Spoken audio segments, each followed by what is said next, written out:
This is London, one of the largest and most successful cities on Earth. Wow. Its story spans 2,000 years of daring invasions, catastrophic fire, heroic ambition, and astonishing technological transformations. From the Romans to the Tudors, from the Vikings to the Victorians. For years, this was the capital of the world, ruling over an empire of billions.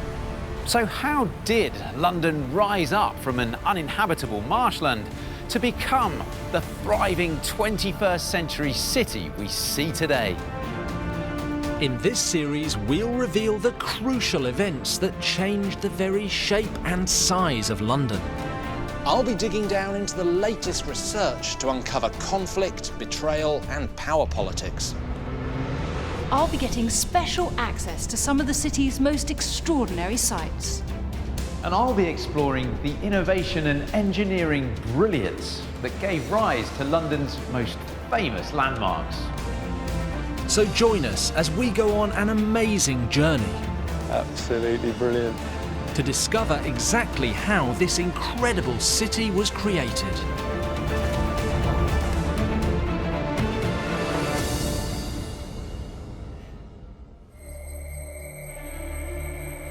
So far on our journey, we've seen a small settlement on the banks of the River Thames grow to become the capital of England, boasting some of the grandest buildings in Europe. I feel like an ant in a space like this. We've witnessed how the greed of Henry VIII changed the face of the city and tracked the devastating plague that wiped out a quarter of the population. In this chapter, we pick up the story of London in 1666, when the capital faced a new disaster that threatened to wipe it from the map.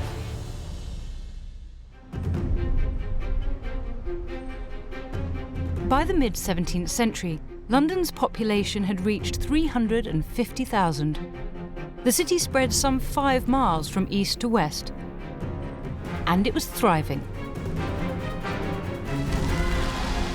But in September 1666, London experienced one of the biggest catastrophes in all of its history, and it started right here in the heart of the city. This is Pudding Lane, a street that earned its name from the puddings, or offal sausages, that butchers used to produce here. But today it's most famously associated with the Great Fire of London, a blaze that started as a simple yard fire and ended up nearly razing the entire city to the ground. But recent research into documents from the time has revealed that the actual start of the Great Fire was just around the corner from Pudding Lane, here on Monument Street. This was the back of a bakehouse belonging to a man called Thomas Fariner. It seems almost incredible that a small fire in the backyard of a baker's shop could do such damage that it threatened the survival of a great capital. But that is precisely what happened here on the night of the 1st to 2nd of September 1666. A hot summer had baked the city dry, and strong east winds whistled through the streets, ideal for spreading flames from one timber frame building to the next. Add to that the fire started at a time when it could do maximum damage, in the early hours of a Sunday morning when most people were blissfully asleep. The fire had time to take hold, and the results were catastrophic. The fire spread rapidly outwards from Fariner's bakery, fanned by the winds. It tore through warehouses on the riverfront, storing pitch, tar, hemp and other flammable goods. It laid waste to homes and shops, and it sent people scattering into the streets, trying to save themselves and their possessions. Panic among the city's leaders and inadequate firefighting methods meant that by the time the wind dropped and the fire had been brought under control, almost all of old London, the Tudor houses, the Norman buildings, the Saxon churches had been destroyed. In 5 days, the fire had consumed over 13,000 houses, 87 churches, most of the buildings of the city's authorities, and famously, St. Paul's Cathedral.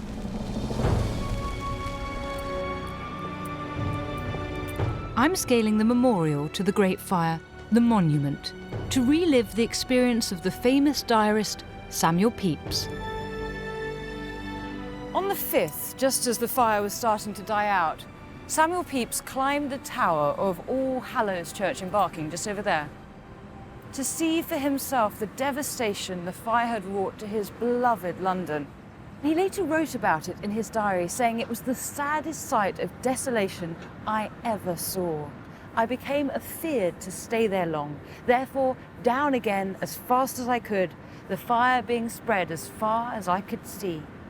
Nearly 80% of the City of London down there had been reduced to ashes. The survivors could only look around their ruined city and despair. 100,000 Londoners were homeless. The Great Fire was one of the most disastrous episodes in London's past, and many thought it would never recover.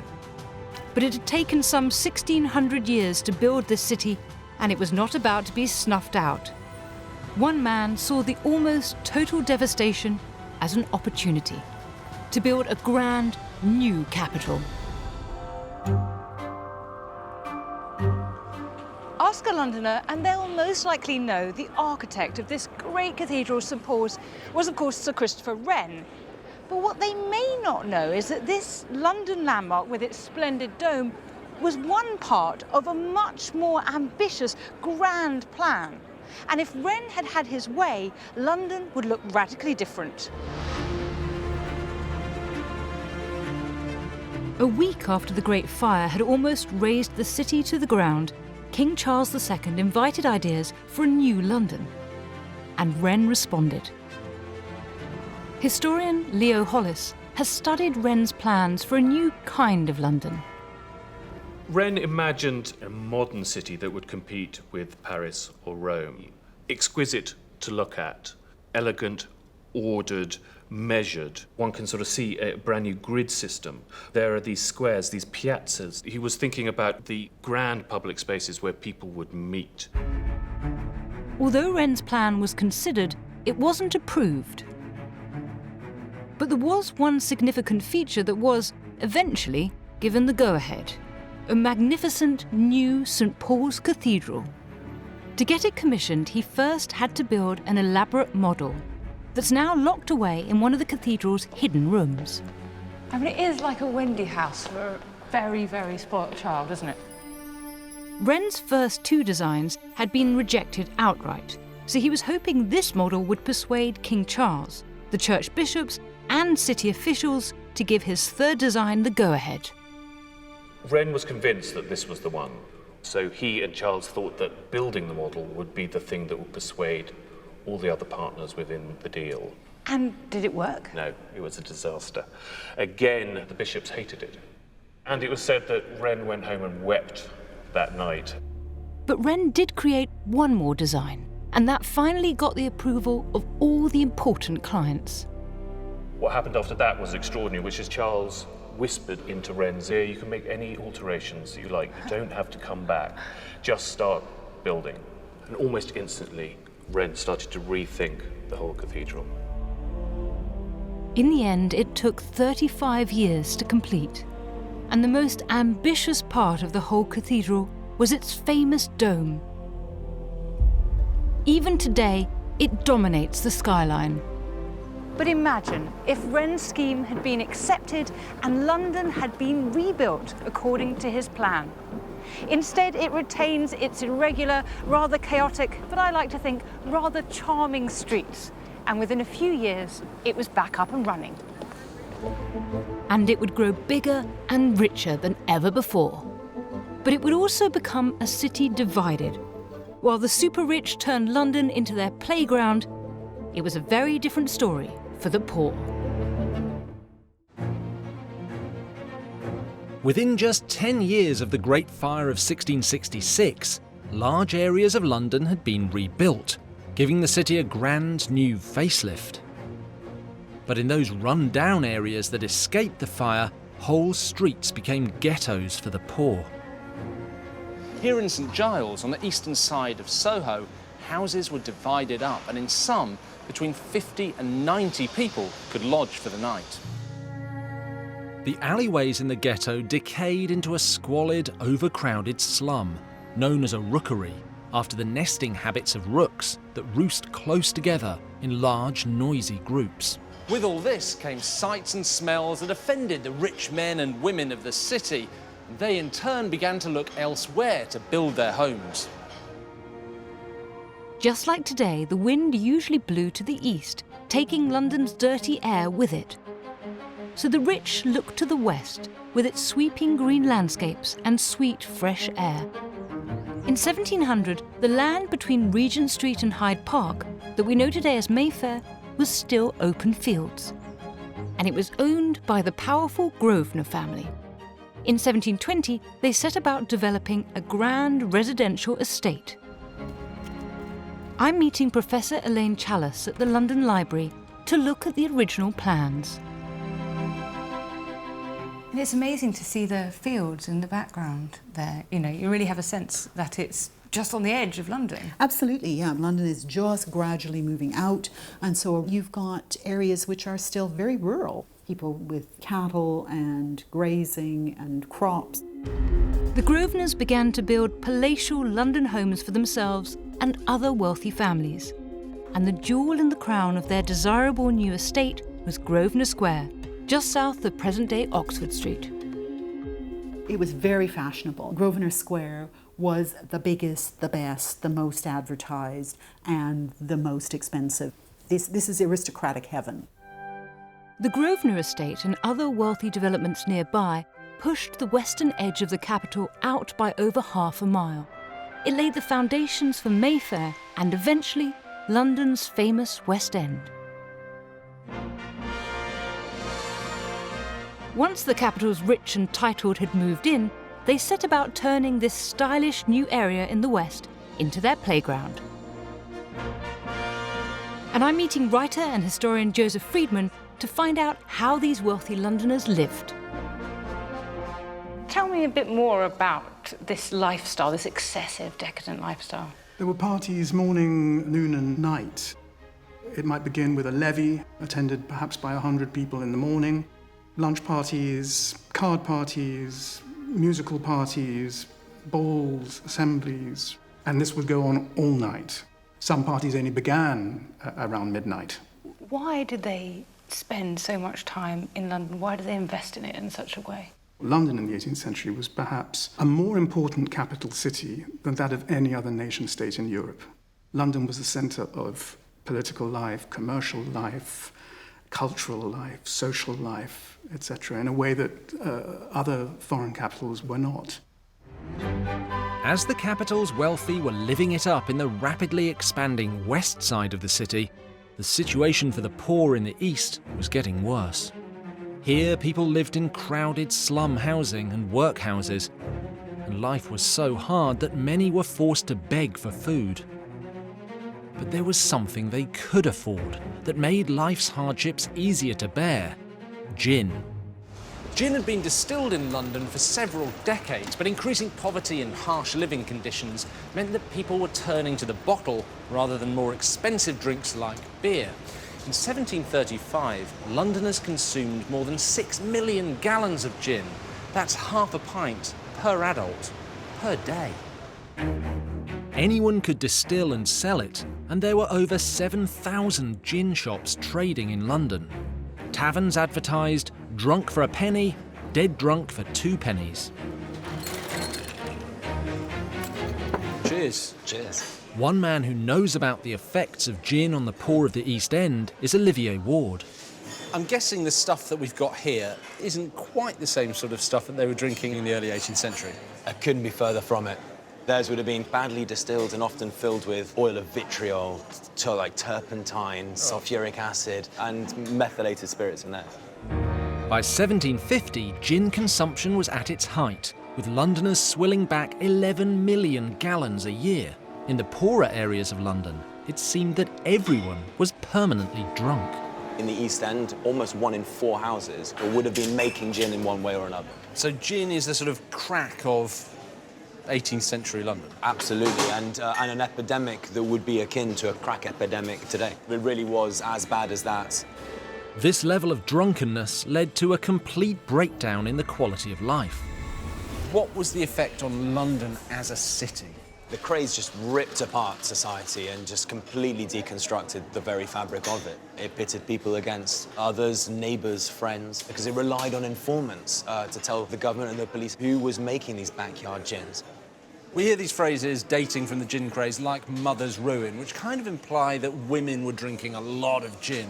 I mean, is that actually the case? Well, I mean, everyone was drinking gin. It was man, woman and child, so it wasn't just women.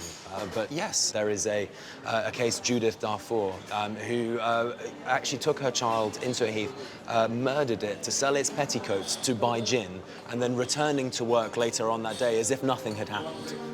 Gin-related crimes soared, and mother's ruin was blamed for the deaths of thousands of men, women and children. When the death rate climbed higher than the birth rate, the government was forced to act. So they outlawed small gin distilleries. And eventually, the period known as the gin craze came to an end. Meanwhile, in the west of the city, it was a very different story.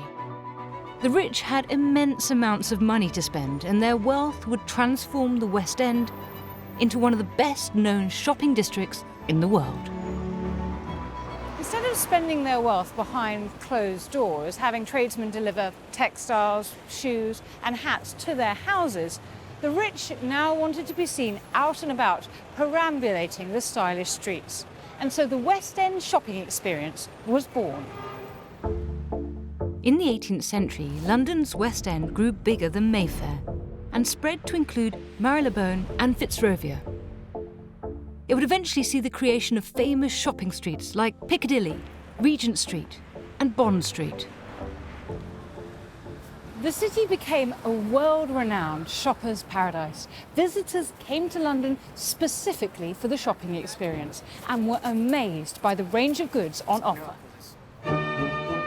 By the 1700s, people could buy whatever they wanted in London because the city was at the centre of an explosion in international trade.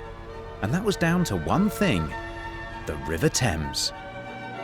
The Thames has always played a critical role in the prosperity of London, and by the end of the 18th century, the sheer volume of goods coming into London via its river was astonishing. Ships coming here were supplying Londoners with all their luxury and exotic goods. Goods like chocolate, sugar, rum, pepper, teas and silks. And the population here just couldn't get enough of it. And the River Thames was struggling to cope. The entire width of the river was crammed with ships, more than 1,500 in an area meant for just 545. It was said that you could walk from one side to the other without getting your feet wet. This chaotic situation meant that ships were often stuck in the Thames for weeks and were regularly damaged. But by far the biggest problem was thieves.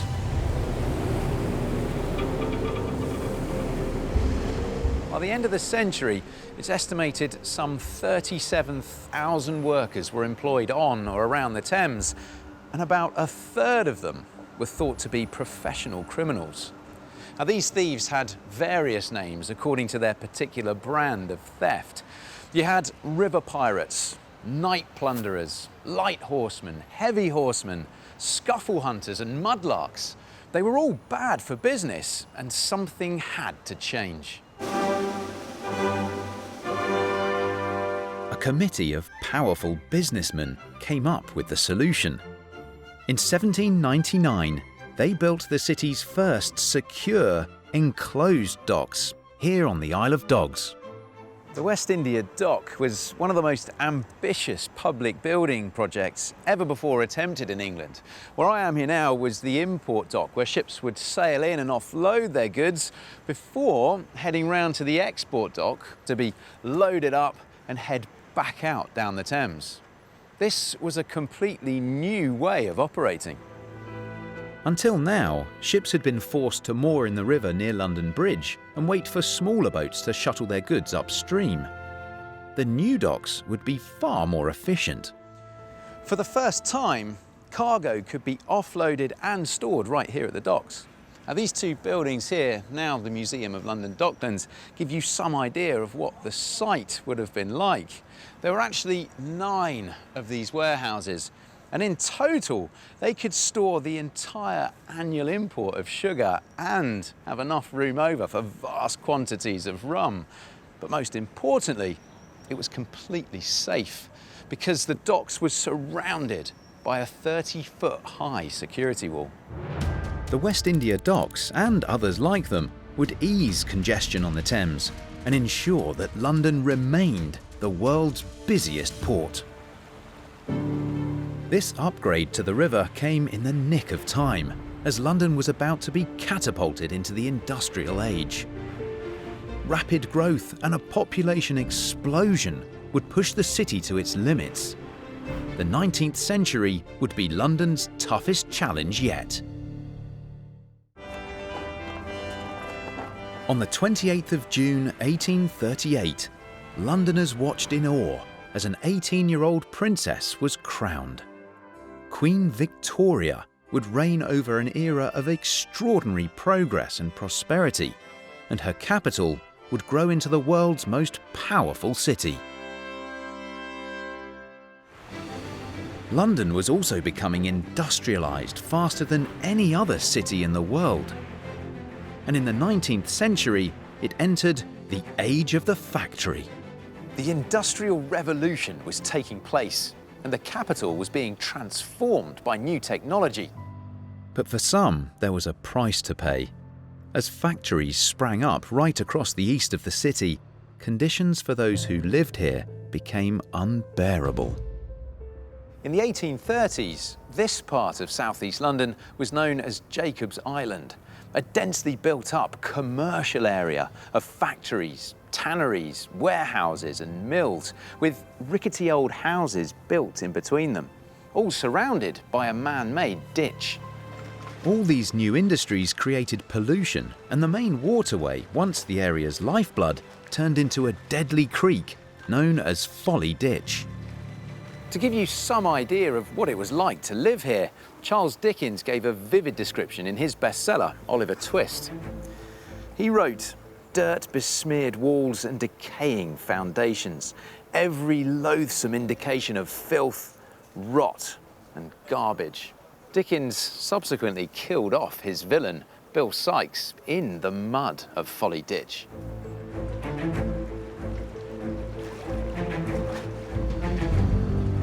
The mix of terrible sanitary conditions and industrial pollution was typical in East London, and fumes from heavy industry and coal fires covered the streets in a dangerous smog. Those toxic conditions had a dreadful effect on the health of the population, and we know that because it's written into their bones.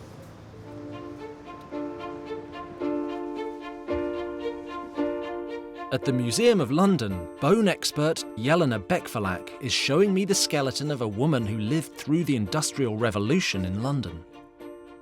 You could see changes in her lower legs, so in the tibiae, the shins, you can see they're very curved and bowed. They're almost like boomerangs, aren't they? Yes. So tell me what's caused that. She had rickets when she was younger, so the vitamin D deficiency. That's caused by a lack of sunlight. Yes, and we begin to see an increase in these diseases of rickets and scurvy when it's becoming more urban and more industrial. You've got closer living quarters, more people crammed into smaller spaces, it's darker, the potential for all the different types of pollutants. I mean, these diseases that children were developing, I mean, it's horrible to look at. It is. I mean, there were a lot of pressures and stresses that were being placed on people by the nature of the changes that are going on into London. It's actually pretty sobering looking at those skeletons and thinking about the terrible impact of industrialisation on the people who lived through those dramatic years of change. All of those lives sacrificed in making London the greatest city in the world. As the century progressed, the pace of change showed no signs of slowing down. In fact, the capital was about to undergo another transformation. This time it was thanks to a new creation, the greatest invention of the Victorian age, the railways. and they would change the capital beyond all recognition. The first railway station in London was London Bridge, built in 1836, and that was just the beginning of railway mania. This is a snapshot of London near the start of this boom in the construction of the railways, and you can see on it the first major routes into the capital.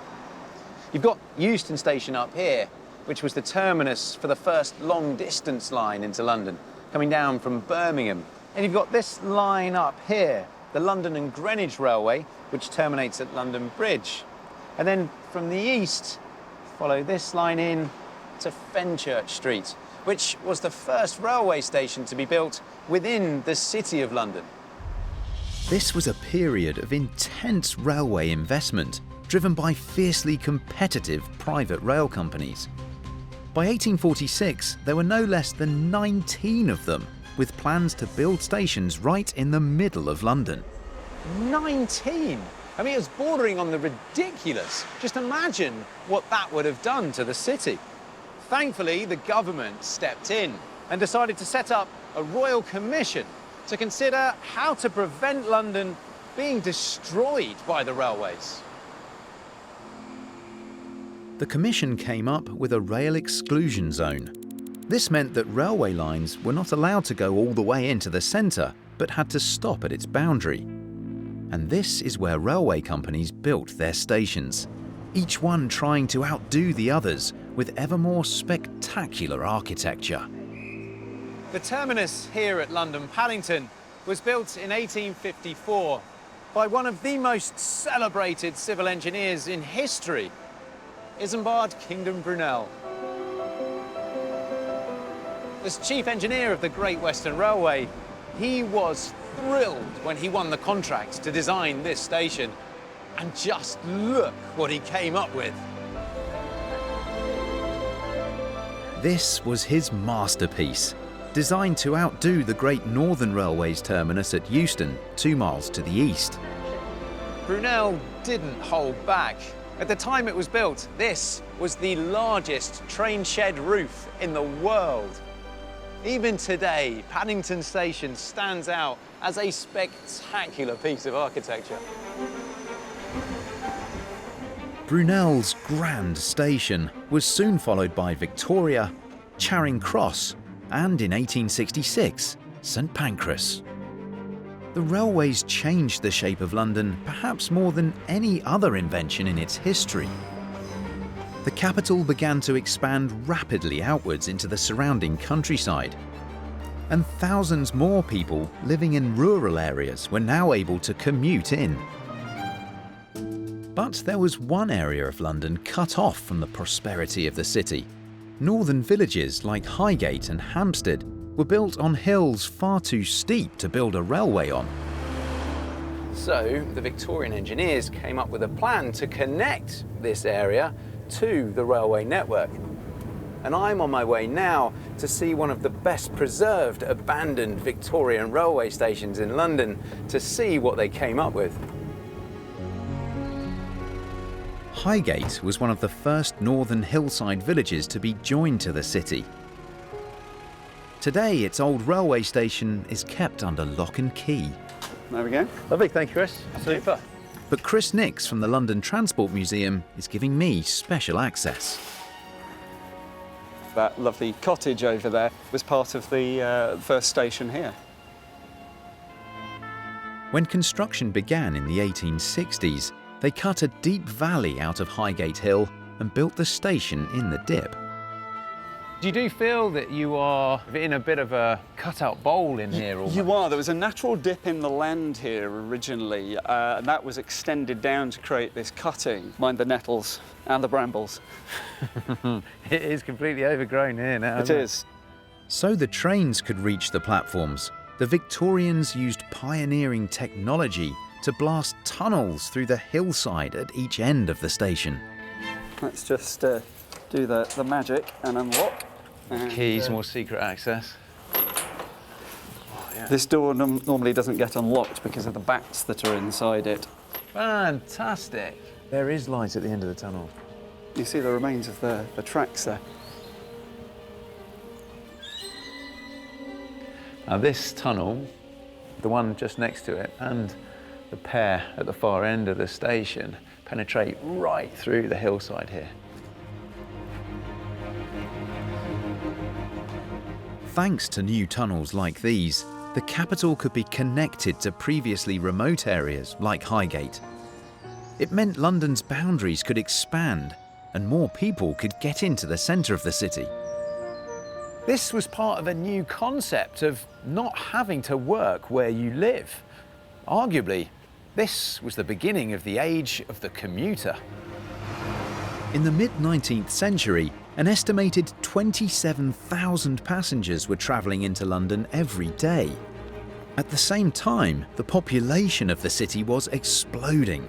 At the beginning of the century, it had stood at 1 million, but by the 1850s, that number had trebled to a staggering 3 million.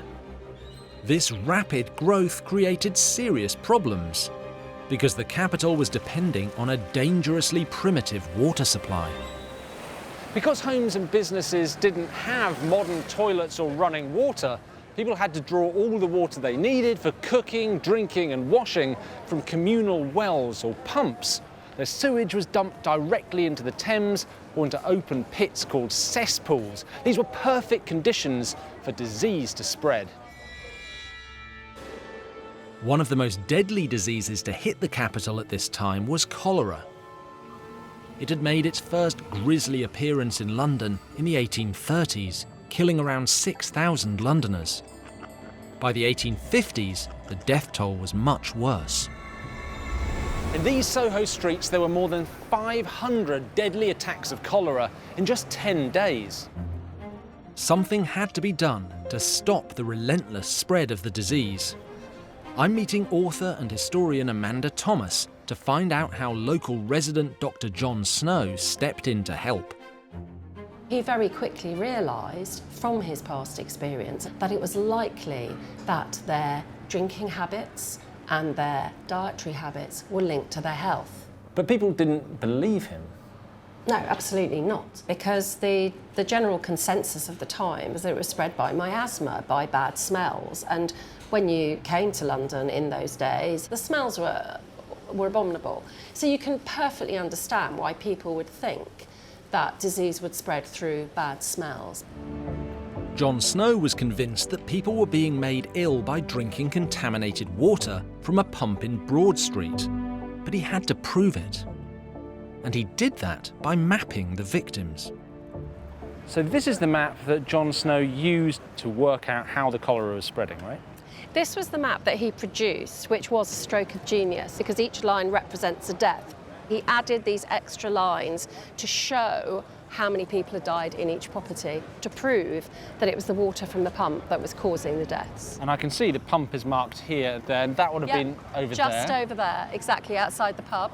And at the factory over there, where the high concentration of deaths were, they were specifically keeping water from the pump to use to drink. But actually there are some patches here, like there's a little sort of bald spot here. Why was that? Yeah, that was the workhouse. And you would have thought, wouldn't you, that they were the worst affected. There were over 500 inmates, but only 5 died. He knew they had their own deep well. They weren't taking water from the pump. Snow took his research to the city officials and asked them to take the handle off the pump, making it impossible to draw water. They were reluctant to believe him, but they agreed to remove the handle as a trial. And not long afterwards, the outbreak of cholera stopped.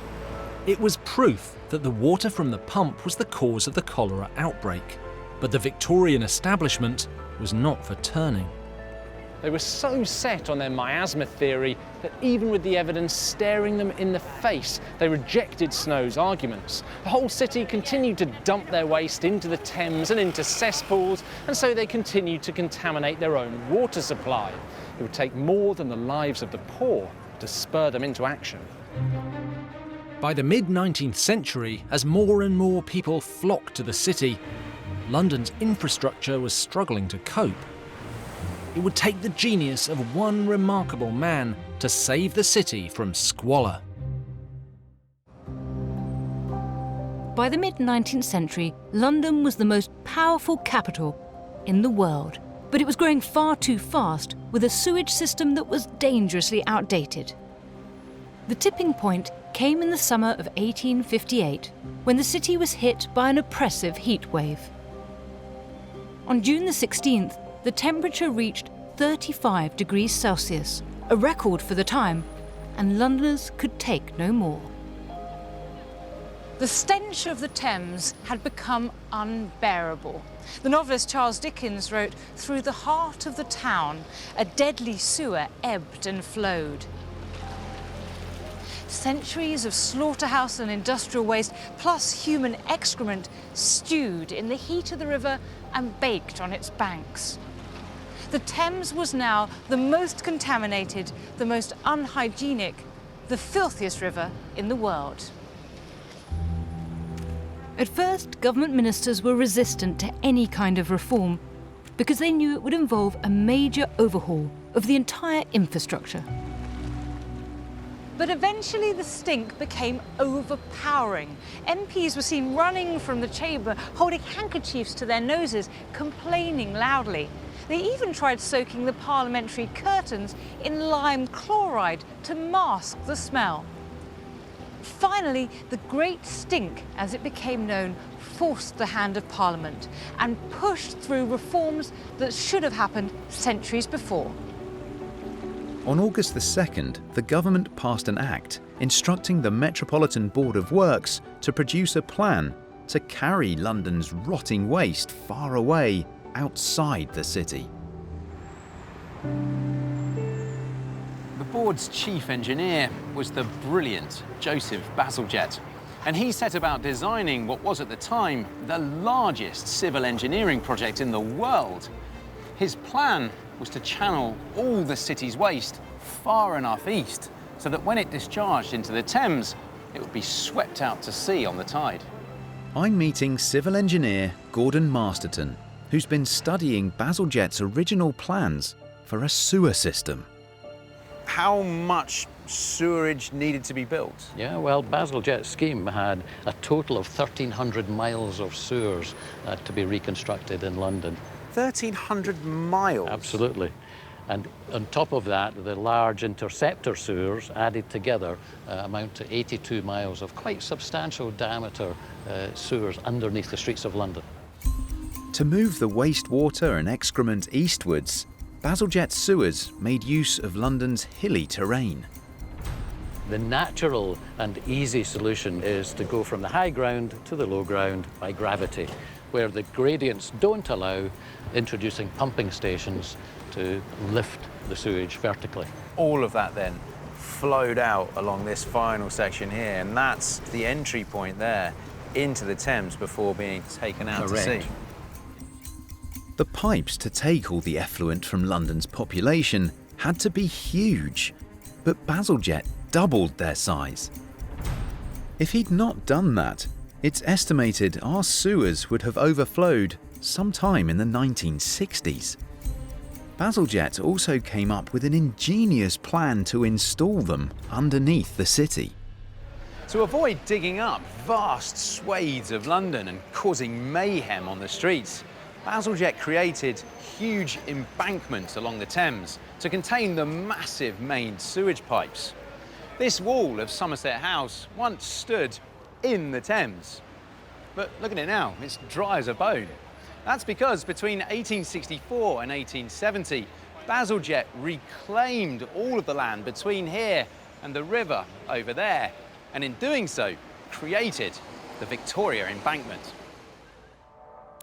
Together, the Victoria, Albert, and Chelsea embankments provided London with 52 acres of extra land where it was most congested.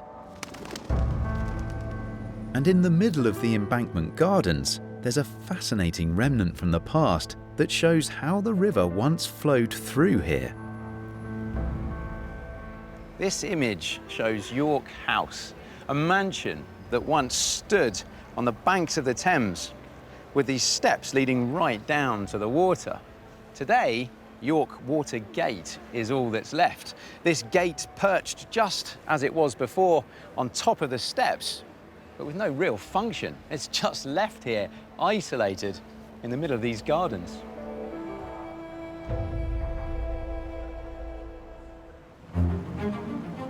Bazalgette is famous for sorting London's sewer problem, but he was also responsible for some much more attractive features of the city.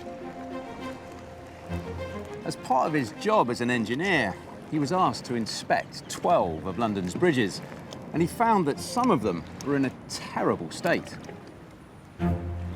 Hammersmith Bridge was crumbling under the weight of London's increasing traffic. So in 1884, Bazalgette oversaw its reconstruction.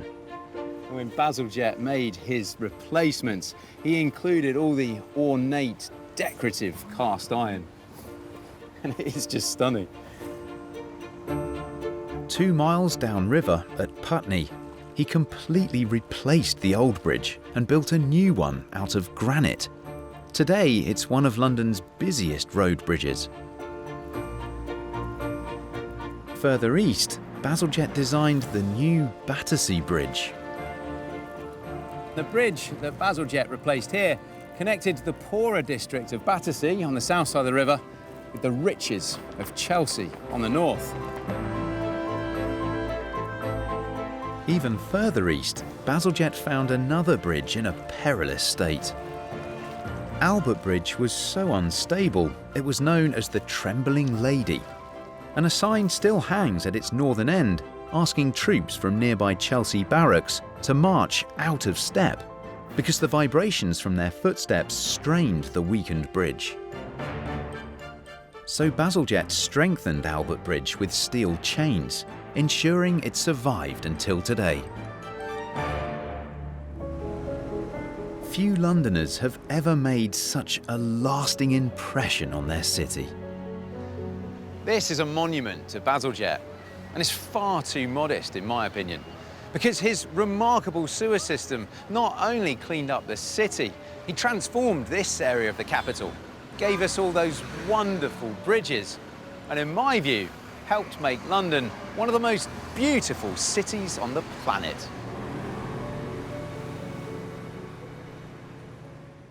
In the final chapter of London's extraordinary story, we'll see how the capital grows to become a mega-city, unrivaled in power and influence.